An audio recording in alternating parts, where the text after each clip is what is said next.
I think this season of breakthrough I'll look back at it and definitely remember like learning how to trust God fully, surrendering fully, and like not just saying it but with my heart and like open hands of like, okay, God, I trust you and I'm like ready for what you have for me. Like I have an open heart for what you have for my life and what you want me to do.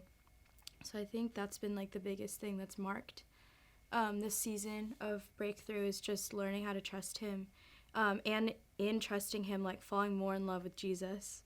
I'm really thankful for his gentleness and his patience. There have been like a couple weeks ago, I was doing very poorly in one of my classes. Checked my grade for the first time all semester, which I don't recommend doing that in the middle of October. But I was failing the class and I was like, there's no going up from here.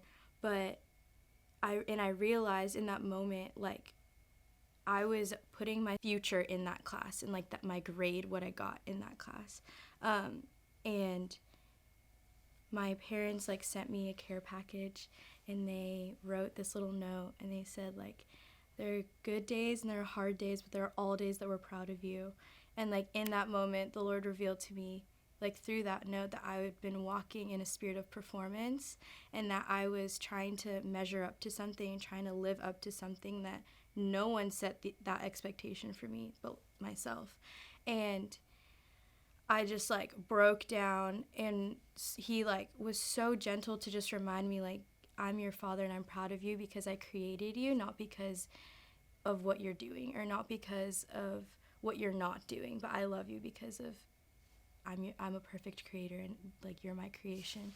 And so just that gentleness for him to like take me out of that moment, I was like so hopeless, and so quickly turn it around and just remind me who I am, that I'm his daughter and he's proud of me. It was like, it's all just like connecting the dots. Like, that's my favorite part is his gentleness and how like gentle he is to bring us to that revelation. So the most unexpected thing that happened through this journey was, I think, being broken, or the spirit of performance being broken off of me. I didn't realize that I was walking in that, and that has been something that has been binding me for the past maybe like 5 years, and like just kind of processing through that with the Lord. I kept putting these false expectations on myself that I thought other people were expecting me to meet, but they weren't, and God wasn't either. And so that was really surprising. I was not expecting that at all, but he revealed that to me and then broke it off of me, and now I'm more free. So amen. I learned this summer that we are designed for community. Like, God designed us to be together and fight for each other and pray for each other. And I think kind of resetting that lesson here in Waco, where I live my everyday life, was really valuable. And just realizing like, okay, even though we're not in the nations and going through all of these really hard and beautiful and fun things together on a daily, like minute by minute basis, like that's still valuable here and that's still needed here in the States and like in my everyday life. And so I think, yeah, that was just a really good reminder of that community is so important, and like bringing like what God's revealing to you and learning and what you're going through is really, really important to submit to community, because God can speak and does speak through other people too, to like pour into your life. I'm excited to just be like aware of that lesson and continue to like dive into my life group and my community with that in mind. What I will take away from the series, something that has like been etched in my brain since I heard it, was when Carl talked about how if it's not good, then God's not done.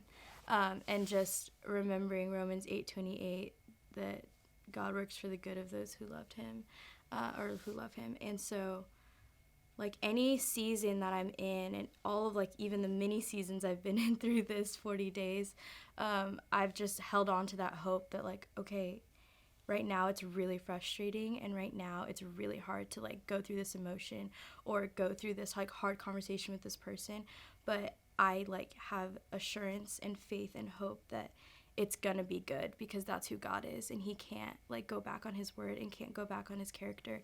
And so just holding on to like, if it's not good yet, it's not done.